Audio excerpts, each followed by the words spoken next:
포동포동. 자, 그 다음에 이제 우리 지금 뭐까지 썼냐면 액체. 물, 액체까지 썼단 말이죠. 예. 그렇다면 이 액체 한 다음에 나오는 게, 자 우리 이거까지 썼죠? 수소결합, 비밀. 비닐 표기끌. 그럼 까먹으면 안 돼. 자, 표면 장력. 옷에 관련 재밌어 안 했어? 안 했습니다. 안 했어요. 자, 열심히 할게요. 다시 한번. 여러분, 우리 이제 뭐가 나오냐면 물이라고 하는 것의 특성은 물은 모든 액체들의 대변인이죠. 대변 물이죠. 이런 거 겁나 웃긴데? 모든 액체를 대변하는 것의 가장 대표적인 게 바로 뭐라는 거야? 물이라는 거죠. 그러면 이 물이라고 하는 것을 우리는 크게 극성 분자여서 나타나는 특성이 있었지. 그럼 얘가 극성 분자여서 나타나는 특성. 물은 무슨 성이 크다? 용했어. 용해성이 너무 커. 뭐 이런 것들이란 말이죠. 근데 우리 용해성의 기본은 유유상종. 끼리끼리 논다. 극성은 극성에, 무극성은 무극성에. 이게 기본이야. 그렇다고 온 세상이 그렇게 딱 작아지는 건 아니야. 극성인데 내 극성이야. 극성이 졸라 약해. 난 극성하고 안 친해. 난 오히려 나는 무극성하고 친할 거야. 이런 것들이 대표적인 게 바로 뭐가 있냐면 식용유.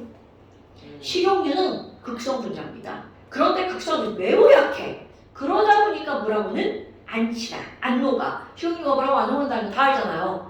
그렇다고 식용유가 무극성이야? 이러면 안 된다는 거죠. 식용유는 극성이지만 극성이 어떻다고요? 매우 약하다고요. 그런 놈들도 있고 또 하나는 몸의 반은 극성이고 반은 무극성이야. 물론 그러면 전체는 극성이죠. 그러다 보니까 박쥐, 물에도 녹고 기름에도 녹고 그런 것들의 가장 대표적인 게 아세트산 그리고 또 에탄올 그리고 또 아세톤 이런 것들이죠. 오케이? 그런데 일단은 지금은 그런 예외를 따지는 게 아니야. 기본이 중요한 거죠. 유유산정. 그 다음에 물에서 가장 중요한 특징이 바로 뭐가 나오는 거냐면 수소결합이라고 하는 거죠. 그럼 이 수소결합 때문에 나타나는 특징 우리는 어떻게 한다고? 비밀 표기끌. 와! 그러면 첫 번째 비열이라고 하는 게 나오는데요. 이 물의 비열이라고 하는 건 선생님 얘기하지 않아도 너네 다 알잖아요. 얘들아 비열이라고 하는 거는 1g의 온도를 1도씨 높인데 필요한 열. 다 알잖아. 그런데 물의 비열이 큰 이유가 바로 뭐니? 온도가 올라가려면 분자 운동을 해야 되잖아. 상상해야 돼. 항상 물 하면 너네 곰돌이 대가리. 또 다른 곰돌이 대가리를 생각해야 돼. 그럼 여기 있는 수소와 이웃하는 물 분자 간에 짠짠짠 이게 바로 무슨 결합이라고요? 그렇지. 그럼 온도가 올라가려면 이 결합을 끊어야만 움직일 거 아니야. 그런데 이 결합을 끊는데 열이 많이 필요한 거야. 그러니까 온도가 많이 올라간다, 천천히 올라간다, 빨리 올라간다? 당연하죠. 그러니까 이 비열이 크다는 것 역시 뭐 때문이라고요? 수소결합 때문이라고요. 자, 그 다음에 밀도. 우리 지난번에 썼죠? 자, 밀도 그래프 오늘 시험 봤어야 되는데 너네 숙제를 안 한 관계로 다음 시간에 꼭 봅니다, 여러분. 자, 어머나. 아니 그러면 지금 이 밀도라고 하는 게 등장을 했는데 자 밀도는 몇 도씩부터 그리는 거냐면 4도씩부터 그리는 거야. 4도씩 왼쪽으로 살짝 낮아지게 오른쪽으로 낮아지게. 그런다면 4도씨 물의 밀도가 얼마나 그랬죠? 4도씨일 때 물의 밀도 1.빵빵빵빵. 그래서 온도가 낮아져서 0도씨 물의 밀도가 얼마인가요? 0.9999 이게 바로 0도씨 물의 밀도. 그런데 여기서 이제 0도씨 물에서 얼음이 될 때 쫙 내려가고 중간에 끊어버리고 그리고 다시 좀 내려간 다음 다시 올라가죠. 자, 이 그래프 너네 기억하셔야 됩니다. 그럼 여기가 0도씨 이렇게 되죠. 자, 커먼 센스. 0도씨 얼음의 밀도는 0.9170. 그래서 그냥 이걸 말할 때, 야, 물의 밀도가 얼마야? 그럼 너네들은 1이야. 이렇게 말한단 말이죠. 야, 얼음의 밀도가 얼마야? 반올림 0.92예요. 이렇게 말한다는 거죠. 됐어요? 아니, 그러면, 세 번째, 표면 장력이라고 하는 게 나오죠. 표면 장력 볼까요? 야, 표면장력이 뭐야? 라고 하면요. 우리 가장 대표적으로 생각하는 거. 초등학교 때 이런 실험들 되게 많이 나올걸요. 무슨 호기심 천국 뭐 이런 거 비슷하게. 야, 컵에다가 물을 잘람잘람 담아. 그리고 여기다가 동전을 살짝 집어넣어. 그럼 동전이 들어가면 물이 위로 올라가죠. 그런데 물이 어떻게 되니? 동그랗게 이렇게 되죠. 그 우리가 그냥 생각하면 야, 여기 있는 물 분자가 그냥 똥 내려가야 되는 거 아니야? 이게 당연한 거야. 이게 만약에 기름이었잖아요. 저렇게 동그랗게 올라오지 않습니다. 중력을 아래로 또르르 굴러 떨어진다는 거죠. 그런데 얘가 내려가지 못하는 이유가 바로 뭐니? 그 밑에 있는 곰돌이 대가리가 뭐라 그래? 가지마. 끌어당기는 거죠. 또 다른 곰돌이 대가리도 가지마. 이렇게 끌어당기는 거죠. 그러니까 결국은 이렇게 표면이 볼록해지는 게 전부 다 뭐 때문이라는 거야? 표면장력. 그럼 표면장력의 정의가 뭐니? 표면장력은 정의를 학습적으로 내리지 않고 너네들 기억할 수 있게 표면에서 잡아당기는 힘인 거야. 그런데 그 잡아당기는 게 어디로 작용하는 거냐면 그 구의 중심으로. 그래서 그거를 잡아당기면 완벽한 구가 만들어질 수가 있는데요. 자, 표면장력은 바로 뭐니? 어떤 액체가 그들의 표면적을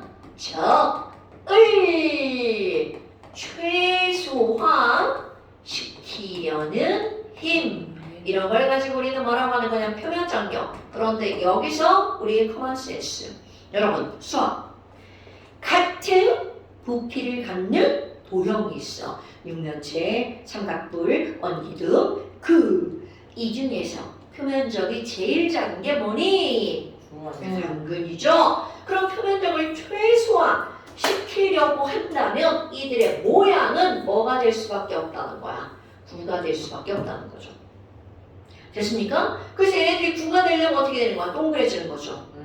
아하! 그럼 액체의 표면적을 최소화시키려는 힘, 표면장력인데 그럼 모든 액체는 표면장력을 다 갖고 있다는 거야. 그런데 특별히 세게 끌어당기면 표면적이 더 줄어들겠죠. 왜? 구가 작아지니까.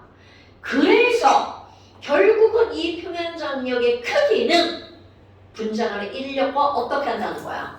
아주 관계가 깊다는 거죠. 오케이? 그러니까 이 얘기는 바로 뭐니? 표면 장력이 어떨수록 클수록 그만큼 구에 가깝고 구의 크기도 어떻게 된다는 거야? 작아진다는 거죠. 그래서 이런 걸 실험하는 아주 단순한 실험이 뭐냐면 야, 우리 유리 아니면 뭐 유리가 아니어도 상관없습니다. 이 표면에다가 1번 물방울을 떨어뜨려요. 이렇게 되죠? 2번 식용유를 떨어뜨려요. 이렇게 됩니다. 그럼 얘는 왜 이렇게 동그랗니? 그럼 이걸 연장선을 그리면 얘는 구가 이런 구가 만들어지죠.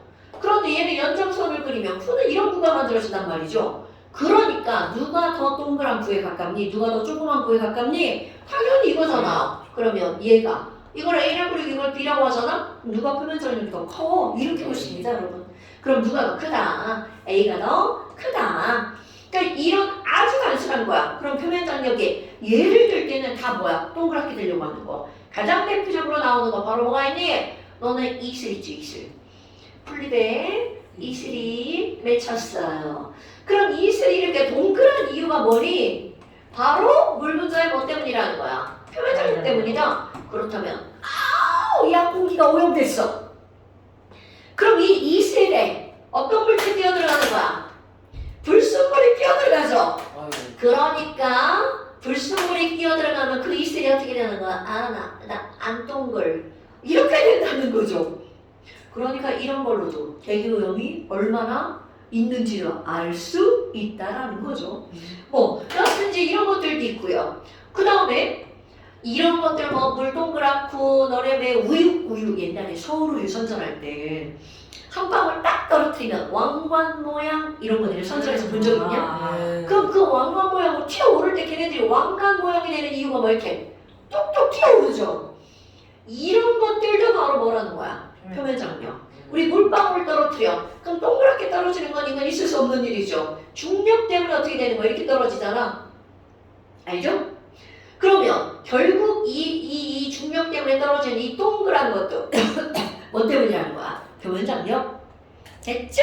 네. 자, 그럼 이런 것들은 너무나 일상에서 볼 수 있는 것도 이제 학습적으로 나오는 게 있어요. 그럼 학습적으로 나오는 게 바로 뭐가 있냐면 물 위에 바늘 띄우기. 서준아, 바늘 물에다 띄워봤어 안 띄워봤어? 안 해봤어요? 그럼 바늘이 철로 이루어져 있단 말이야. 그럼 그 철로 이루어진 바늘을 물 위에다 띄울 수 있을 것 같아 없을 것 같아? 있기는. 자, 우리 물 위에 뭔가가 떠. 이거 중학교 2학년 이번 시험번인데. 자, 물에 뜨는 것들은 물보다 밀도가 작은 게 뜨는 거야? 큰 게 뜨는 거야? 작은 거. 당연하죠. 그런데 철의 밀도 7.8, 물의 밀도 1.0. 그럼 철은 당연히 가라. 당연히 가라앉는다고 생각을 해야 되죠. 그런데 뜬다는 거야. 그럼 도대체 왜 뜨는 거니? 그게 바로 어떤 거냐면, 자, 손가락이 물이야? 얘네 둘 사이에 수소결합으로 막 당기고 있어. 그러니까 얘네들이 이렇게 올려보면 물 분자 때문이 아니라 물 분자와 물 분자가 수소결합을 끌어당기니까 얘가 밑으로 빠질 수가 없는 거야. 오케이? 그러니까 이런 것들이 바로 뭐가 나오는 거냐면, 야, 물 위에 바늘을 올려놨어. 그러면 당연히 바늘이 밑으로 가라앉을 거라고 생각을 하는데, 문제는 바늘이 어떻게 된다는 거야? 뜬다라는 거죠. 그럼 이 뜨는 이유가 바로 밀도 때문이 아니라 몇 때문이라고? 그렇지. 그럼 그 표면 정력을 가능하게 하는 물 분자의 힘이 바로 뭐라는 거야? 수소결합이다. 별거 아니죠. 근데 사실 니네 이거 오늘 집에 가서 바늘을 띄우려고 하잖아요? 절대로 뜨지 않습니다. 무게중심이 안 맞아서 얇은 데가 쏙 들어가 버리는 거야. 그럼 어떻게 하는 거니? 화장지 있지. 휴지를 한 칸 떼가지고 물에 딱 올려놓은 다음에 그 위에 바늘 올려놔봐. 물 먹고 가라앉았는데 올려놓으면 안 돼? 가라앉기 전에 딱 올려놓잖아? 그러면 휴지는 물 먹어서 밑으로 내려가. 그럼 무게중심이 딱 맞은 바늘이 떠 있어. 이거 진짜 떠요. 해봐야겠다. 해보세요. 되게 신기해. 그냥 바늘만 가지고도 정말 내가 중심을 잘 맞출 수 있잖아. 그럼 떠요. 여기는 바늘이 없나요? 학원에 바늘이 없어요. 쉬는 시간에 해보고 싶었는데. 어머. 혹시 집에도 바늘이 없을 수 있어요. 그건 아닐 것 같은데 엄마가 뜨개질 많이. 참, 그치. 그 다음에, 자, 진짜로 시험에 나오는 건 바로 어떤 거니? 물 위에 바늘이 떴잖아. 바로 그 다음 시험입니다, 여러분. 실험. 이거는 실제로 이제 띄워놓고 실험하는 거야. 와, 바늘이다. 그럼 상상하는 거야. 바늘 밑에 있는 물 분자들이 이 바늘 졸라 먹어라 이 새끼 막 그러면서 지들끼리 막 끌어당기고 있는 거야. 그러니까 상상은 바늘 밑에 있는 물 분자들이 줄다리기를 하고 있다고 생각하는 거야. 줄. 그런데 어떻게 할 거니? 바늘에 너무 가까운 데 말고 살짝 요 부분에다가 뭐를 한 방울 떨어뜨릴 거냐면 불순물, 비눗물을 떨어뜨립니다. 그럼 비눗물이 딱 들어가는 순간 물과 물 사이의 수소결합이 끊어지죠. 이물질이 들어가니까. 그럼 어떤 일이 벌어지니? 자, 물에 있는 애들이 막 줄다리기 하는 거라 생각하는 거야. 줄다리기 졸라 하고 있었는데 여기에 비눗물이 떨어지면서 여기에 줄이 툭 끊어져 버린 거야. 그럼 상상을 해봐. 이렇게 막 쭉 당기고 있다가 툭 끊어졌어. 그럼 이렇게 움직일 거 아니야. 왜? 여기만 줄이 끊어져서 약하니까. 그렇다면 시험 문제. 바늘은 A쪽으로 움직여, B쪽으로 움직여 이렇게 물어봅니다. 그럼 너네 자 줄다리기 하게다 여기서 줄이 끊어졌어. 그럼 줄의 오른쪽에 있는 애들은 오른쪽으로 나자빠지죠. 뒤에 왼쪽에 있는 애들은 왼쪽으로 넘어지죠. 그러니까 결국 이거를 기준으로 물이 오른쪽 왼쪽으로 이렇게 움직인다는 거죠. 단 물이 움직이는 건 우리 눈에 보여 안 보여? 안 보이죠. 그러니까 마치 뭐가 움직이는 것처럼 보이는 거야. 바늘이. 그러니까 바늘은 어느 쪽으로 갈 수밖에 없다고요? A 쪽으로 갈 수밖에 없다고요. 이런 걸 실험하는 게 뭐가 있니? 자, 저건 바늘이잖아? 하드보드지 있잖아? 그 하드보드지를 별 모양으로 오려. 그리고 별 모양으로 오려가지고 이걸 실제로 집에서 실험해도 과학 실험 같은 데도 이런 거 발표할 수 있을걸요? 하드보드지를 별 모양으로 오려가지고 어떻게 할 거냐면 수정액 있죠, 수정액. 액체로 된 수정액 알죠? 그거를 여기 한쪽에다가 꾹 짜가지고 조금 이렇게 약간 턱을 만드는 거야. 그냥 화이트함이 있었는데. 그렇지. 그게 표현 장력인 거야. 그럼 얘 여기 있죠? 같은 방향으로 해야 돼. 요 별 모양도 이쪽으로, 요 별 모양도 여기로, 요 별 모양도 여기로, 여기도 여기로 이렇게. 이거 원리 똑같은 거야. 그리고 나서 이 가운데다가 비눗물을 떨어뜨려요. 그럼 좀 많이 떨어뜨리면 비눗물이 흘러가겠죠? 네. 근데 뭐? 흘러가다가 막혔다. 이쪽으로 못 가죠? 그러면 비눗물은 요 부분으로 내려가는 거야. 그러니까 똑같이 여기에서 수소결합이 끊어졌어. 그럼 이걸 기준으로 물이 왼쪽에 있는 물은 왼쪽으로, 오른쪽에 있는 물은 오른쪽으로 움직이죠. 네. 그럼 봐. 이 팔은 왼쪽 물 위에 있는 거니까 얘가 어느 쪽으로 가? 왼쪽으로. 그럼 여기도 마찬가지예요. 여기 끊어지니까 얘도 왼쪽으로. 이것도 이쪽으로. 그러면 시험 문제. 자, 별은 어느 쪽으로 돌아? 이렇게 나오는 게 시험 문제야. 그럼 얘는 빙그르 이렇게 돌겠죠. 반시계 방향으로 회전한다. 이런 것들이 실제로 발표할 때 실험할 수 있는 그런 것들이 가장 기본적이면서도 재미있는 실험들이죠. 자, 이런 것들이 바로 표면 장력. 오케이? 자, 그런데 표면 장력을 일으키는 가장 중요한 힘은 입자들 간의 뭐라고요? 힘. 그러니까 수소결합력이 강한 물 분자의 표면 장력이 어떻다는 거야? 크다는 거죠. 그런데 너네 봐라. 우리 물이라고 하는 거는 액체잖아요. 그러면 물이라는 건 액체인데 분자라는 입자의 액체란 말이죠. 그 분자들 중에 분자 간의 인력이 굉장히 큰 것들 중에 물이 속하잖아. 근데 분자가 아니고 금속 결합인 액체를 생각해봐. 자, 우리 그렇지!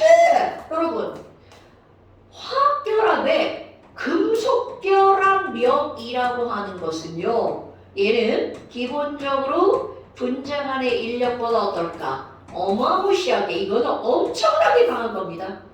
그럼 금속 결합을 하고 있는 것 중에 유일하게 액체인 게 바로 뭐라는 거야? 수은. 그러면 수은의 표면 장력은 물에 비하면 어마무시하게 강한 겁니다. 오케이? 그러니까 너네 상상을 해봐. 수은이 이렇게 있는 데다가 물을 넣었어. 그러면 이 물이 수은 틈새로 끼어들어갈 수 있을까 없을까? 당연하죠. 그러니까 이 끼어들어갈 수 없다는 건 녹을 수 없다는 뜻인 거야.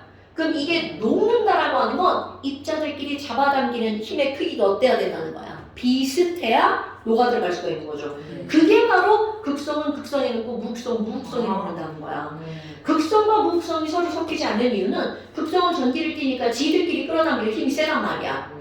그럼 여기 상상을 하고 이거 극성으로 바꿔봐. 얘가 극성끼리 막 지들끼리 막 당기고 있는데 세게 끌어당기고 있는데 약한 애가 무극성이 들어와가지고 난 끼워져 그러면 꺼져 이렇게 되는 거죠. 무슨 얘기인지 알겠죠? 자, 그렇다면 여기에 이 세상에 표면 능력이 제일 큰 게 물이야. 그럼 노노노라는 거지. 노노노. 우리는 분자에서 따지는 거죠. 됐어요? 아하. 그럼 얘네들이 이렇게 해서 이런 것들이 이루어졌어. 서준이 자는 거야? 예? 자는 거야? 아니요. 그 다음에 이제 나오는 게 바로 뭐니? 비밀표 기끌의 기는 기와 열. 근데 기와 열이라고 하는 것도 끓일 때. 여기 봐봐. 나 이거 끓일 거야. 이거 끓어야 돼. 그러니까 끓일 때 기화할 때 열이 어떻다는 거야? 많이 필요하다는 거죠? 끓는 점. 그럼 얘를 끊어야 끓이니까 기화할 때 끓일 때 온도도 어떻다는 거야? 많이 필요하다는 거죠? 더워? 얘네들이 다 저기로 가네.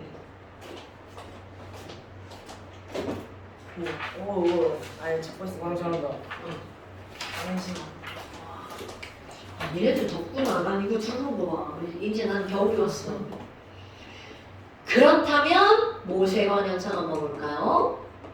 모세관 현상 들어봤어? 안 들어봤어? 들어봤어요. 들어봤죠. 그럼 이런 모세관 현상도 무엇과 아주 관련이 있다는 거야? 수소 결합. 자, 모세관 현상, 동범아, 모세관 현상 하면 뭐가 떠올라요?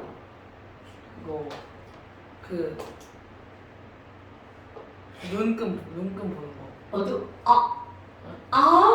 메니스커스! 그렇죠! 자, 너네 봐. 우리 이렇게 생긴 눈곱실이 있잖아. 네. 여기다가 물을 담으면 표면이 어떻게 될까? 이렇게 되죠. 네. 그런데 뭘 담으면? 수온을 담으면 표면이 어떻게 될까요? 이렇게 되죠. 그래서 제 눈금 읽는 거라는 거는 물일 때는 어디를 읽고 여기를 읽고 수온일 때는 어디를 읽는다는 거야? 위를 읽어준다. 좋아. 맞아. 저게 모세관입니다. 그렇다면 그게 조금 더 발전된 거야. 모세관이라고 하는 건 모세, 혈관 알고 있죠? 네. 자, 모세관이라고 하는 건 아주 가는 관. 그래서 우리 모세혈관 같은 게 모세관이고요. 또 하나 모세관에서 구하는 게 뭐가 있냐면 너네 물관. 식물이 물이 지나가는 관. 그것도 모세관입니다. 물관. 그리고 모세관은 너무나 당연한 거 이거 있죠. 휴지. 물. 헷갈려. 물에도 이렇게 쓱 하고. 그렇지. 이거 물에다 담고 요 끝에만 들고 하면 쫙 빨려 들어가죠. 그것도 모세관이야. 그러니까 우리 눈에는 보이지 않지만 여기는 매우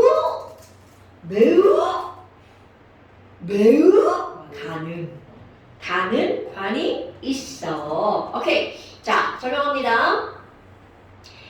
우리 지금 여기에다가 이렇게 유리 같은 거를 관으로 만들어서 유리관을 꽂았어. 얘가 바로 물이고요. 근데 여기서는 또 다른 용어 하나 들려갈 겁니다. 자, 여러분 응집력 이런 말 들어봤나요? 응집력? 응집한다 무슨 뜻이야? 응집한다. 보인다. 당연하죠. 그럼 이런 응집력이라고 하는 것은 이제 용어야. 액체와 액체끼리 끌어당길 힘이야. 그런데 자 이거를 조금 더 구체화시키잖아요. 같은 물질끼리 당기는 힘. 이거를 가지고 우리는 응집력. 그러니까 물과 물끼리 당겨서 지들끼리 모이죠. 그런 걸 응집력이라고 하는 거야. 야, 응집력이 엄청 센데 그럼 그때는 과학적으로는 그게 같은 물질이어야 되는 거야. 오케이? 그 다음에 용어 하나 부착력. 부착력이라는 거는 다른 물질끼리 당기는 힘. 자, 이거 용어 아셔야 됩니다, 여러분. 그러니까 여기선 어떤 걸 할 거니? 물과 물. 그러면 얘는 응집력이다, 부착력이다. 응집력이라고 표현하는 거죠. 그런데 이번에는 여기 유리관이 있잖아요. 유리와 물 이런 걸 우리는 뭐라고 부르는 거야? 그럼요. 그러니까 너네들이 이런 거는 뭘 생각하면 되냐면 왜 사이다 같은 거에다가 그 젓가락이나 숟가락 같은 거 이렇게 꽂아놨어. 그 표면에 기포가 달라붙어 있죠. 그럼 그걸 우리는 뭐라고 한다는 거야? 부착력이라고 표현한다는 거야. 이게 과학이 아니잖아? 그러니까 붙어있으니까 그것도 응집력이잖아 라고만 해도 상관이 없어. 그런데 과학은 안 된다는 거죠. 부착력이라고 하는 건 다른 물질, 응집력이라고 하는 거는 같은 물질. 자, 그렇다면 우리가 이거를 공부할 때는 물끼리 끌어당기는 힘이 세다는 걸 매우 강조한단 말이죠. 근데 자, 여러분 우리 물과 물이 세게 끌어당길 거니 유리와 물이 세게 끌어당길 거니 이렇게 하잖아? 누가 세게 끌어당길 것 같아요? 물. 우리는 하도 얘를 강조하니까 그럴 것 같죠? 그런데 유리가 물을 더 세게 끌어당깁니다. 그래가지고 둘이 이렇게 뭐 파이는 거 잠깐. 또 샤워할 때 김 생기는 거 보면은 이렇게. 걔네들 막 이렇게 막 그럴 수 있잖아. 자, 그럼 막 유리와 물의 부착력이 물과 물보다 더 세게 끌어당길 거야. 그래서 어떤 일이 벌어지니? 왜 물이 이렇게 벽 타고 올라가는지가 설명이 되는 거야. 그럼 여기 있는 유리가 의인법적으로 써볼까요? 밑에 있는 물 분자를 야, 물 이리 와! 끌어당기는 거야. 어머, 그럼 물방울 하나가 올라갔어. 그럼 이 밑에 있던 물이 응집력, 야, 나도 가! 같이 따라가는 거야. 그럼 얘가 하나가 올라가잖아? 그럼 유리가 또, 야, 너 또 올라와! 그럼 또 따라가죠. 그래서 결국 얘네들은 유리 쪽으로 이렇게 살짝 위로 올라가는 힘이 작용하죠. 그럼 뭐, 아니, 위로 끌어당겨서 자, 유리가 위로 끌어당기는 힘이 부착력이었죠? 그거를 따라서 응집력으로 위로 올라갔죠? 그럼 이게 무한정 얘네만 작용하는 게 아니라 그게 올라가 버리면 이따만큼의 물이 아래쪽으로 어떤 힘이 작용하는 거야? 충격이 작용하잖아요. 그럼 얘네들은 무한정 올라가는 게 아니라 언제까지 올라가요? 부착력과 응집력의 크기가 아래로 작용하는 중력의 크기가 같아질 때까지 올라갈 거 아니야. 어머나! 그럼 이거를요, 여러분. 똑같은 원리를 설명할 건데, 유리관의 붉기는 아유, 얇아. 이런 얇아졌네. 이렇게 한번 설명해봐요. 그럼 어떤 일이 벌어지니? 유리가 물이랑 이런 종류가 안 변했죠. 유리나 물이나 이런 종류가 안 변했어. 그러면 위쪽으로 올라가는 부착력의 크기도 안 변했죠? 네. 위쪽으로 올라가려고 하는 응집력도 안 변했죠? 네. 그렇다면 너무나 당연하게 얘네들이 끌어올릴 수 있는 물의 양도 변해 안 변해? 안 변하죠. 바로 좁으니까. 그렇지. 오케이. 바로 그겁니다.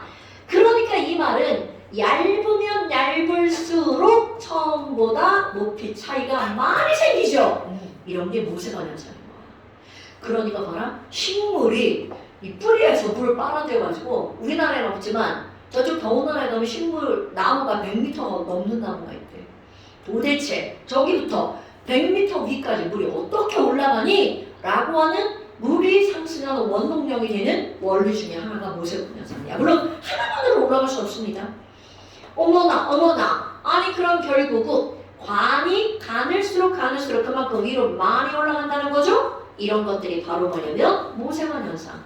그런데 이런 것들은 무엇의 차이에 의해서 생긴다는 거야? 부착력과 응집력의 차이에 의해서 생긴다는 거죠. 만약에 부착력과 응집력이 우연히 똑같아. 그럼 쟤는 올라가 못 올라가? 못 올라갑니다, 여러분. 그럼 이번에는 반대로 한번 해볼까요?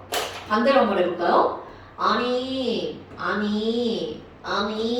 여기가 수온이고요. 여기가 유리예요. 어머나. 그렇다면 조금 아까 설명했던 거 수온과 수온의 응집력은 어떨까요? 엄청 춥지 이렇게 하니까? 그러니까 이게 집에서도 에어컨 틀고 선풍기 트는 게 효율적으로 뛰어나지. 자, 수온과 수온의 응집력이야. 그럼 이번에는 유리랑 수온이 있어. 부착력이야. 여러분 누가 더 클 것 같아요? 이거는 순순히 적다. 맞습니다. 얘가 훨씬 더 크다는 거야. 그럼 어떤 일이 벌어지니? 훨씬 더 커요. 얘네들은 자기들끼리 막 이렇게 모이려고 하는 거야.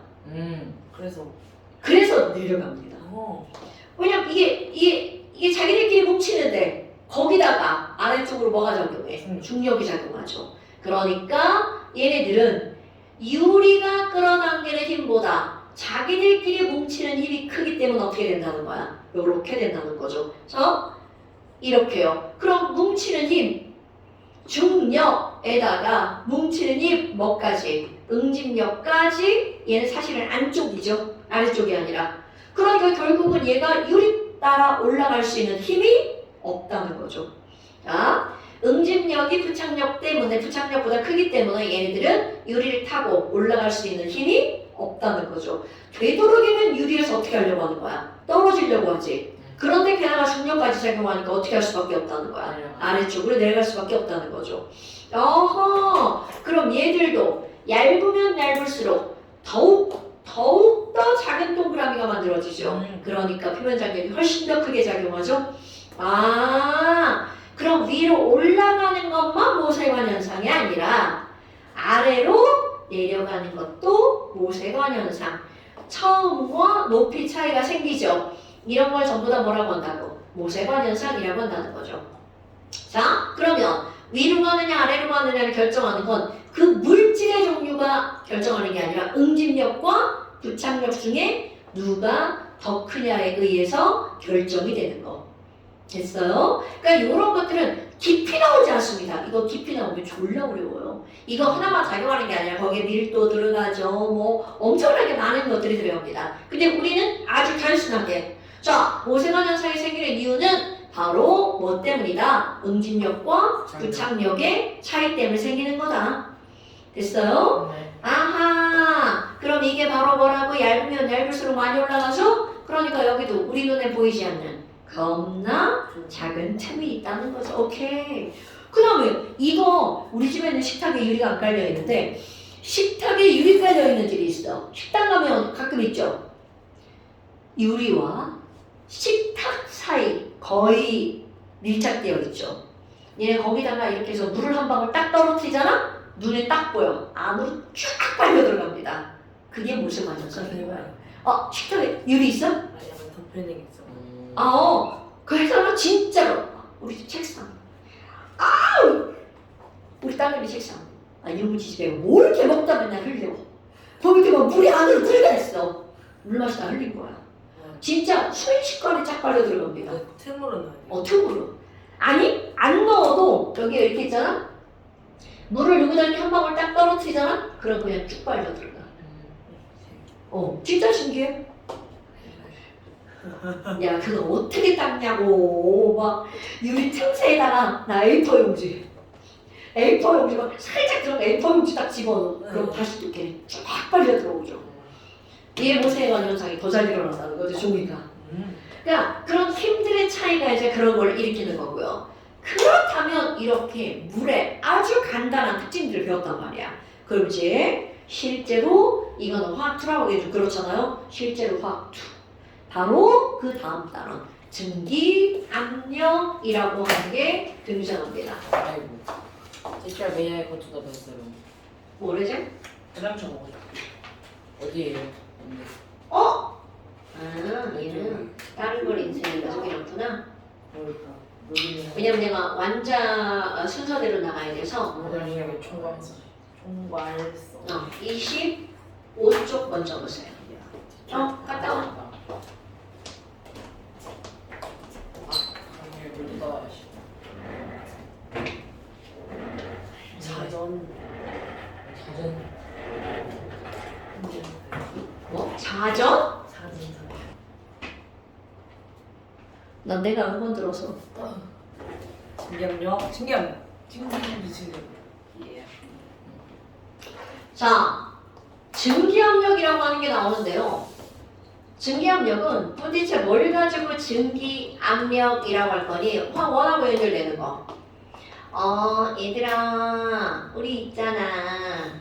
여러 공간 안에다 이렇게 물을 넣어놨어. 그리고 뚜껑을 휙 닫았어. 그럼 닫는 순간부터. 그렇다면 너무나 당연하게 액체의 표면에 있던 물 분자가 스로 운동해서 어떤 현상이 일어나는 거야? 정말. 그렇지. 물이 뭘로 변한다고요? 수증기로 변하죠. 그런데 이렇게 해서 수증기 개수가 늘어났어. 그럼 이렇게 움직이던 수증기가 나 움직이다 보니까 내가 가지고 있던 에너지를 잃어버려. 힘들다. 퐁당. 이렇게 들어가 버린단 말이죠. 이렇게 수증기가 다시 물방울로 변하는 걸 우리는 뭐라고 하죠? 응열. 자, 과학적 단어 응축. 어머나. 아니 그러면 지금은 증발 속도가 응축 속도보다 어때요? 더 크죠.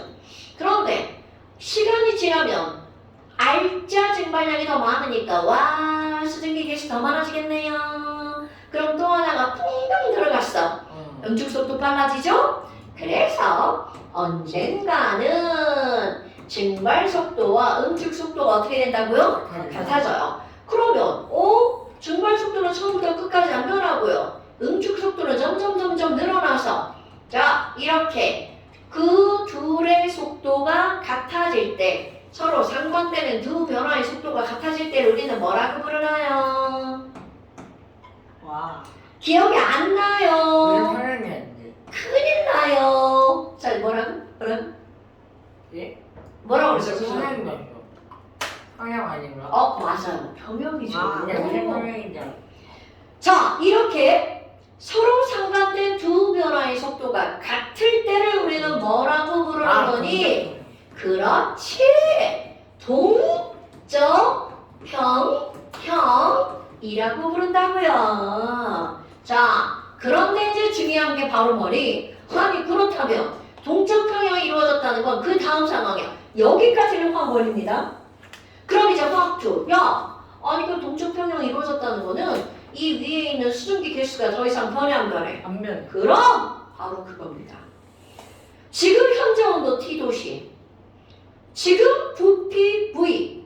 그렇다면 기체인 수증기의 몰수가 변하지 않으니까 이 내부의 압력도 더 이상 변해 안 변해? 안 변하죠. 그래서 이렇게 동적 평형 상태일 때 중요한 겁니다. 증발된 기체의 압력, 이런 걸 우리는 뭐라고 하는 거냐면 증기압력이라고 부릅니다. 자, 다시 한번. 증기압력이라고 하는 건 바로 뭐냐면 동적 평형 상태에서 증발된 기체에 의해서 생기는 압력, 이런 걸 우리는 뭐라고 부른다고요? 증기압력. 어머나, 아니 그럼 너무나 당연하게 이 온도가 변하지 않아. 그럼 여기 있는 이 기체 분자에 의해서 생기는 압력도 변한다, 안 변한다? 안 변한다. 그럼 이 기체 분자 수를 늘리려면 어떻게 하는 거예요? 자, 중요한 거 나옵니다. 이 증발 속도라고 하는 개념이 나오는데요. 화학원에서는 그냥 증발 속도에 대해서 그냥 얼버무리고 넘어간단 말이죠. 그럼 화학 2. 아니, 저기 증발 속도라는 개념이 나오는데 저 증발 속도는 도대체 무엇과 관련이 있는 거니? 자, 증발 속도는요. 완벽하게 분자 간의 인력에 반비례합니다. 즉 무슨 말이니? 야, 아니 여기 물 분자들이 막 지들끼리 세게 끌어당겨봐. 그럼 얘가 잘 날아가겠어, 못 날아가겠어? 잘 못 날아. 그럼요. 그러니까 분자 간의 인력이 클수록 증발 속도가 줄어든다는 거죠. 그렇다면 니네들이 알아야 되는 거, 야, 아니 그럼 분자 간 인력에 영향을 미치는 요인이 뭐니? 이제 아주 단순하지만 중요한 겁니다. 1번. 분자 간 인력을 변화시킬 수 있는 요인은 오로지 하나밖에 없습니다. 바로 온도입니다. 그러면 또 온도가 일정할 때도 바꿀 수 있어. 그럴 때는 물이 아니라 다른 액체를 쓰던 돼. 그러니까 너네들 오늘 절대로 까먹으면 안 되는 거, 분자 간 인력을 변화시킬 수 있는 것은 바로 어떤 거니? 온도와 액체의 종류. 오케이? 어머나. 아니 그러면 증발 속도라고 하는 것을 키워봐. 어떤 그래프에 변화가 생기는 거니? 아니 선생님, 지금 T잖아요. 이거를 T1이라고 한번 해볼까요? 그럼 온도를 T2로 높여봐요. 그럼 분자운동이 굉장히 활발해지죠. 그러니까 지금보다 날아가는 분자의 개수가 어떻게 될까요? 많아지겠죠. 그럼 증발 속도가 지금보다 더 크다랗게 이렇게 만들어지겠죠. 아, 이게 T2군요. 그럼 설명이 똑같이 반복이 되는 거야. 그러면 응축 속도도 점점 늘어나서 언젠가는 그 둘의 속도가 같아지겠죠. 네. 아하, 그렇다면요. T1일 때 하얀색 그래프야? 야, 아니 요 시점에서 이만큼 증발하고 요만큼 응축했으니까 알짜 증발량은 요만큼이겠네? 그럼 그 다음도 알짜 증발량은 이만큼이겠네? 결국 무슨 말이니? 두 그래프의 차이가 만드는 이 초록색의 면적이 T1일 때 토탈 알짜 증발된 기체. 오케이? 아니 그러면요 T2일 때 봐봐요. 그럼 T2일 때도 이 그래프의 면적이 결국은 알짜 증발된 분자의 개수 이렇게 되겠죠. 헐, 그럼 뭐야? T1일 때보다 T2가 알짜 증발량이 훨씬 더 어떻게 된 거야? 많아진 거죠. 그럼 이 알짜 증발된 분자의 개수가 많을수록 압력이 어떨 수밖에 없어? 커질 수밖에 없죠. 왜? 저놈도 기체니까 기체 방정식을 그대로 따라가거든요. 온도 똑같아, 부피 똑같이 당연히 설정을 해야 되겠죠. 그렇다면 결국 기체 개수가 많아질수록 증기압력이 어떻게 되는 거야? 커지는 거죠. 어머나, 그럼 이 알짜 증발량 그래프의 면적이 결국은 무엇과 비례한다는 거야? 증기압력에 비례한다는 거죠. 아하, 그럼 뭐야? 자, 증기압력이라고 하는 것은 완벽하게 증발 속도랑 어떤 관계인 거야? 비례관계인 거죠.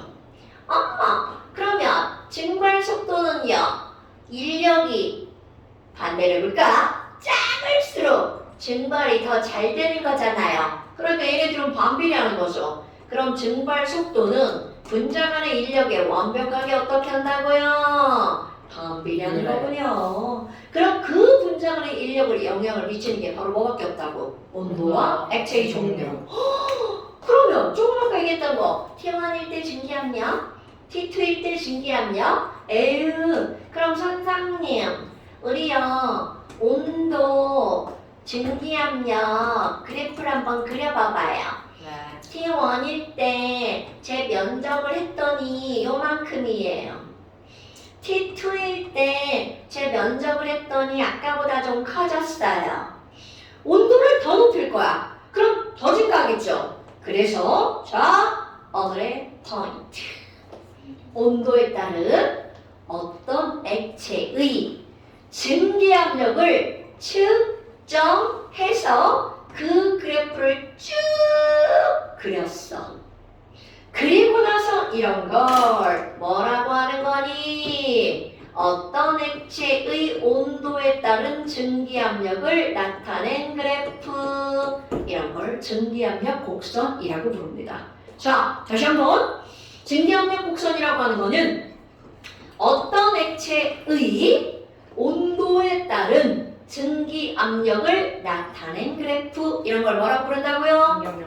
그렇지. 그런데 이런 증기압력 곡선을 가지고 우리가 도대체 무엇을 알아보려고 하는 거니? 아니 선생님 A하고 B하고 있어요. 이제 A, B 물질의 종류를 따는 걸 예를 드는 거야. 어머 선생님 아까요 같은 액체면 온도가 높을수록 증기압력이 크다고 했잖아요. 그런데 이번에는 같은 온도일 때요. 같은 온도인데요. 액체의 종류가 달라졌어요. 같은 온도네? 그랬더니 같은 온도네? 증기압력이 A하고 B하고 누가 더 커요? 자, 같은 온도네? 증기압력 A하고 B하고 누가 더 커요? 그렇지! 그럼 이제 그 다음이야. 야, 아니 그러면 A가 기체가 더 많다는 얘기잖아.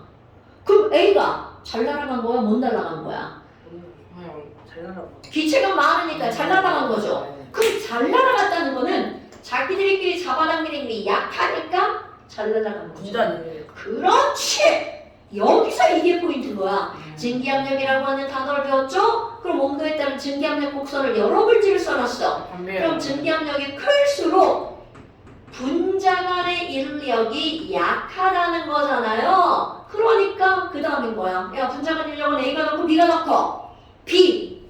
그렇다면 분자 간 인력이 클수록 그들의 끓는 점도 어떻게 된다고요? 증가한다고요. 그런데 끓는 점이 높아진다고? 자, 이거 중학교 1학년 과정이죠? 인력이 클수록 끓는 점이 높아. 네. 그러면 끓는 점이 뭐지? 자, 서준아! 네. 끓는 점이 뭐야? 이제 그 물체가 그러니까 가열했을 때 이제 액체에서 기체로 변하기 시작하는 온도. 그렇지!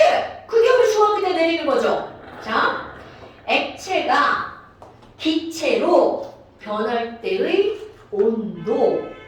그런데 아니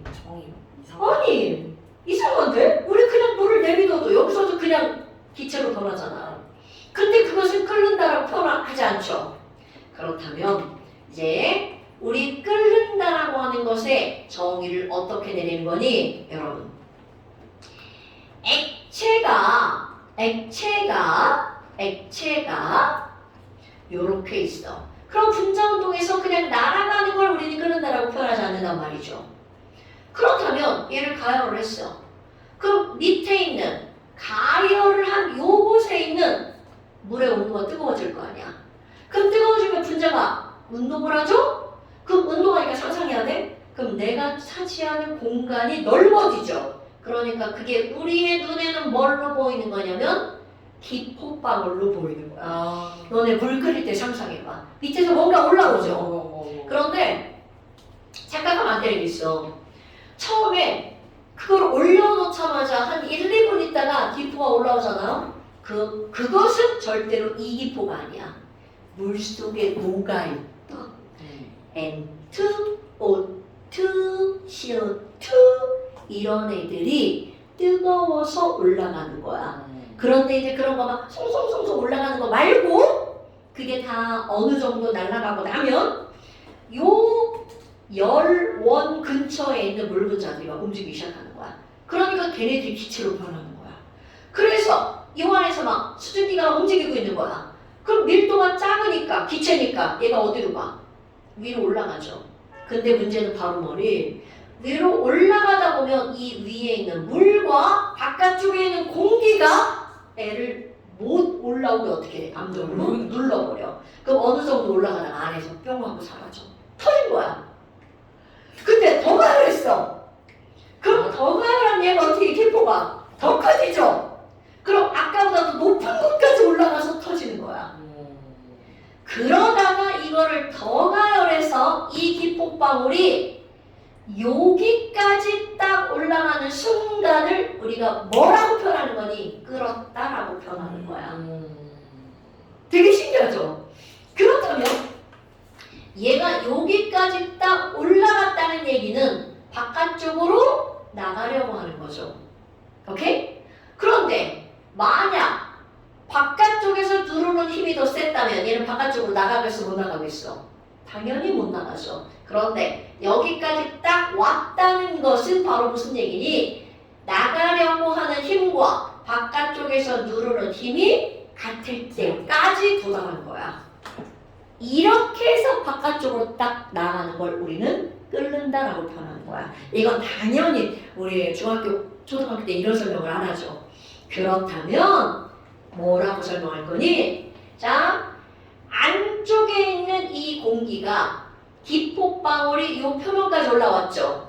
그럼 걔네들이 여기에서 나가려고 하는 힘을 우리는 뭐라고 하는 거냐면, 자, 나가는 개수랑 들어가는 개수랑 똑같다라고 그랬죠. 그럼 이 나가려고 하는 힘을 증기압력이라고 했잖아요. 여기서 나가려고 하는 힘이 당연히 증기압력이라는 거야. 나가려는 힘. 그런데 바깥쪽에서 누르는 힘은 바깥쪽에 있는 모든 기체의 압력을 우리는 뭐라고 불러요? 대기압. 그래서 끓는다라고 하는 것은 바로 뭐니?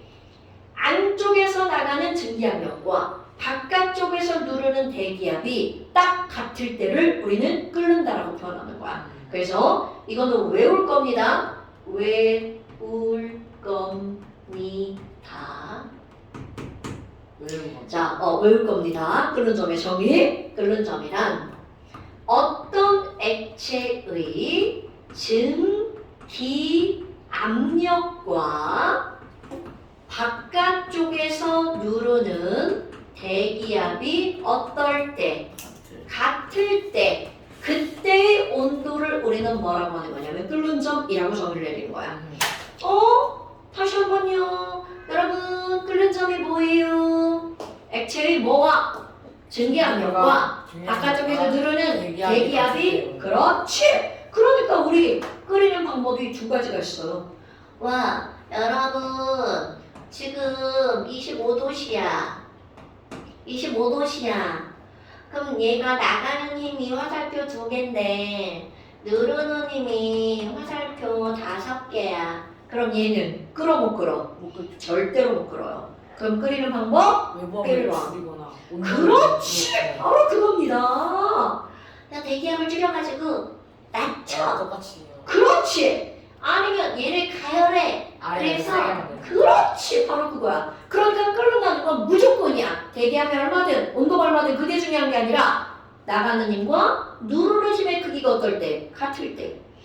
어머나! 아니 그러면 너네 봐봐. 이건 이제 말바꿔치기 할 거야. 졸라 재수없게 말바꾸기. 끓는 점이란 액체의 증기압력과 대기압이 같을 때의 온도죠? 자, 말바꾸기.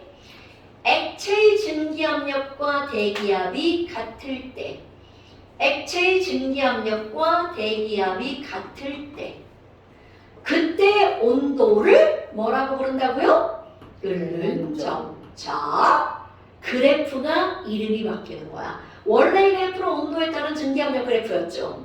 그런데 빨간색으로 읽어봐. 대기압에 따른 끓는 점 그래프로 그래프가 바뀌어버리는 거야. 그러니까 뭐야? 아니 그러면요.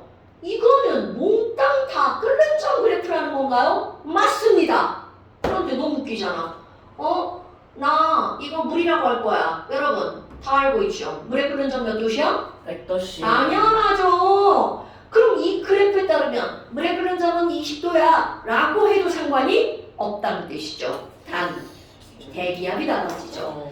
그럼 우리가 얘기하는 야 물의 끓는 점이 100도시야 라고 말하는 건 뭔가 그렇지 기준이 있어야 되죠. 그래서 대기압 즉 증기압력이 몇 기압일 때 1기압일 때 그때의 온도를 우리는 기준 끓는 점. 오케이. 자 그러면 끓는 점은 이 점상의 모든 온도가 다 끓는 점이야.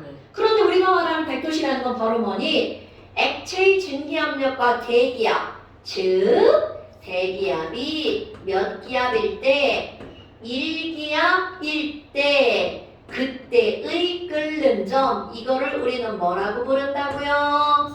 기준 끓는 점 또는 표준이 되는 끓는 점 표준 끓는 점이라고 부른답니다. 동공이 작은 거야? 자 끓는 점이란 액체의 증기압력과 대기압이 같을 때의 온도죠? 그런데 기준 끓는 점이란 대기압이 몇 기압일 때라고요? 1기압일 때. 선풍기 틀어. 선풍기 틀면 더 추워서 누르지 않을까요? 어머. 사람이 추우면 잠이 잘 오잖아요. 어머. 그냥 틀지 마 제발 너무 추워. 일단 그럼 되지. 잠이 안 깼나. 어휴 잠이 못 깬다. 난 준비다 이제. 자 대기압이 1기압일 때의 끓는 점. 그렇다면 이거 비교해봐. B는 뭐야 이거? 끓는 점이 높잖아. 기준 끓는 점이 물보다 높잖아. 얘기압보다 세. 그럼? 다시 뭐라고? 기준 끓는 점이 1기압보다 높잖아. 그럼 얘는 점이 1기압보다 보다 높잖아. 그러니까 얘네들은 100도씨보다 높잖아.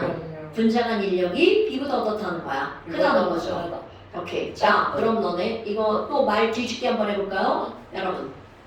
조금 아까 우리는 뭐라고 그랬냐면 기준 끓는 점이란 대기압이 1기압일 때 끓는 점이죠. 그쵸? 그러면 아까 말했던 거 끓는 점이란 대기압과 뭐가 같을 때야? 증기압력이 같을 때죠. 그러면 말 뒤집기. 끓는 점에서의 모든 물질의 증기압력은 대기압과 같다. 오케이? 그렇다면 여러분 말 뒤집기 하는 거야.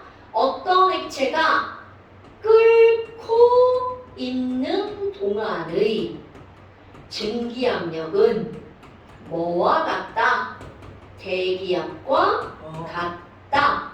그럼 이 얘기는 이거야. 아까 이 B의 끓는 점을 114도라고 한번 해볼까요? 네. 그럼 A는 100도에서 끓죠. 그럼 그때의 증기압력이 얼마라는 거야? 1기압. 그럼 B는 114도에서 끓죠. 그때의 증기압력이 얼마라는 거야? 1기압. 그럼 모든 액체가 끓고 있다면 그때의 증기압력은 대기압으로 다 똑같다는 거죠.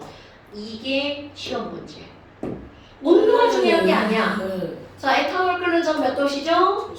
78도. 어떡하나. 그냥 그렇게 있잖아. 에탄올 끓는 점 78도야. 그럼 78도에서 에탄올의 증기압력은 얼마니? 1기압. 이러면 여기 에어컨이 왜 이렇게 하면 선풍기야? 어떡하나. 자, 요 말 절대로 까먹으면 안 돼요.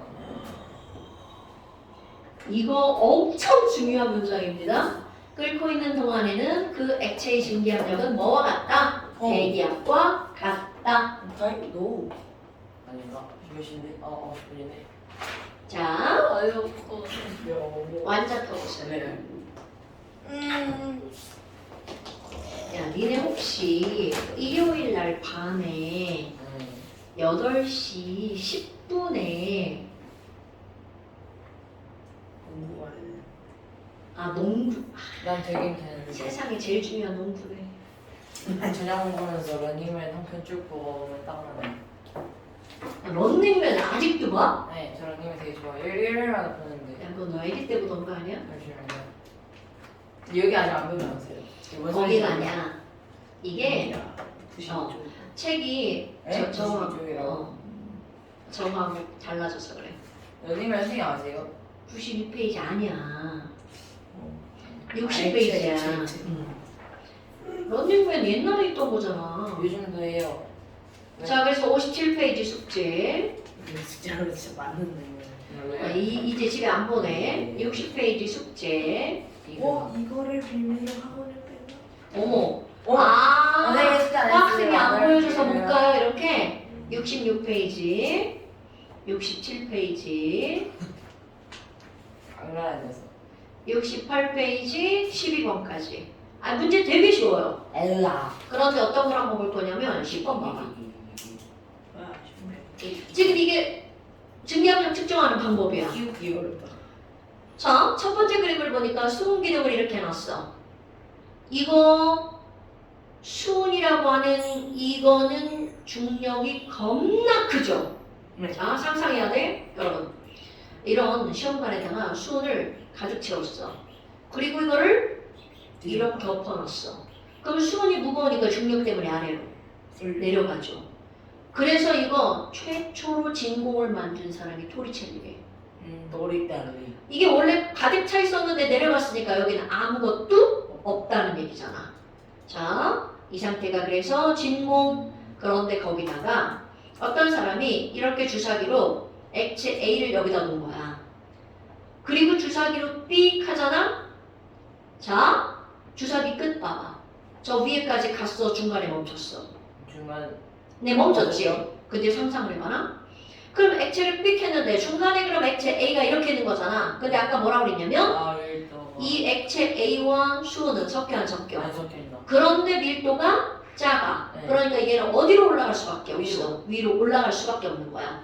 그럼 이 위로 올라간 액체 A 표면에서 증발이 일어나는 거야. 뭔 얘기인지 알겠죠? 그럼 액체 A 표면에서 증발이 일어나서 그 진공이었던 곳에 이제 뭐가 가득 채워질까? A의 기체가 가득 채워질 거야. 그렇죠. 자, 다시 진공이었던 곳에 뭘로 바뀐다고? 액체 A 기체로. 그러면 액체 A 기체가 점점점 늘어나죠. 아까 저 그래프. 예. 점점점 늘어나다가 충분한 시간이라면 동적 평형에 도달하죠. 그래서 수은기둥의 높이가 735mm가 되었대. 이거를 해석하는 게 되게 중요한 거야. 어머나 어머나. 아니 그러면요. 그 두 번째 그림은요. 이렇게 되어 있는데 수은기둥이 어디까지 내려온 거야? 여기까지 내려왔죠. 네. 자, 그리고 여기 액체 A가 있죠? 그럼 이만큼이 735야. 그럼 우리 첫날 했던 거 수은기둥의 높이 읽어주는 방법. 높은 쪽과 낮은 쪽을 뚝 잘라. 그래서 왼쪽 위에서 누르는 압력과 오른쪽 위에서 누르는 압력의 크기가 어떻다? 나 이거예요. 그럼 왼쪽은 당연히 대기가 있죠. 어쭈. 대기만의 압력은 어디서 측정한 거야? 첫 번째 그림 가에서 측정을 한 거죠. 그러시겠네. 그럼 가에서 대기압이 얼마라고 그랬어? 760이라고 그랬죠. 그런데 여기는 수은기둥 735에다가 자, 이 위쪽에 A기체의 압력이 있는 거죠. 네. 그러니까 A기체 압력 더하기 735가 얼마라는 거야? 760. A가 그러니까 그렇지. 따라서 A 압력 핀이 그것은 760 빼기 얼마라는 얘기야? 735. 735 이렇게 다 그렇지. 그럼 똑같은 원리를 두 번째 그림 해석해봐. 액체 B. 그럼 B의 증기압력은 얼마니? 760에서 뭘 빼줘야 되는 거야? 자, B의 수은기둥 얼마 나왔어요? 215. 215. 얼마? 65? 215. 그러니까 115. 215? 그러니까 545. 증기압력은 545. 그럼 A의 증기압력은 얼마? 25? 35? 25. 그러니까 와! 증기압력은 누가 더 크다? B가 더 크죠. 이제 계속 이런 시험 문제가 나오는 거야. 증기압력은 누가 더 크다? B가 더 크다. 네. 분자간 인력과 증기압력은 어떤 관계다? 반비례 관계다. 그럼 증기압력이 B가 더 크니까 인력은 누가 더 크다? A가 더 A. 크다.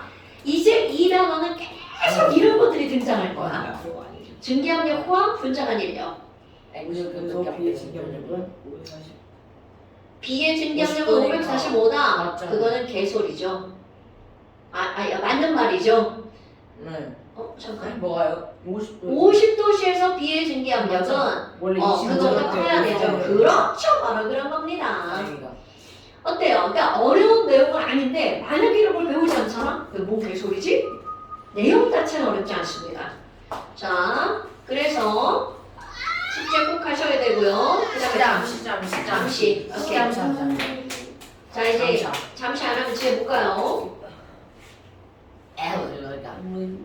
자, 3페이지. 3페이지 전부 다. Teacher check up please. 잠시 3페이지. 결국 숙제 안 했냐? 살면서 다 놓고 숙제를 해본 적이 없습니다.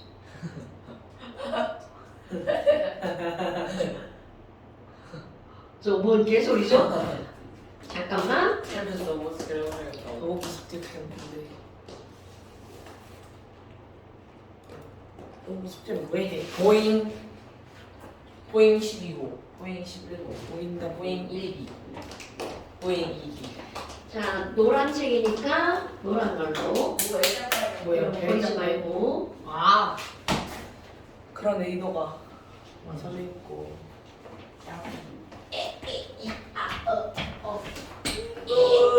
아니 난 이게 좀 두꺼운 건 줄 알았어.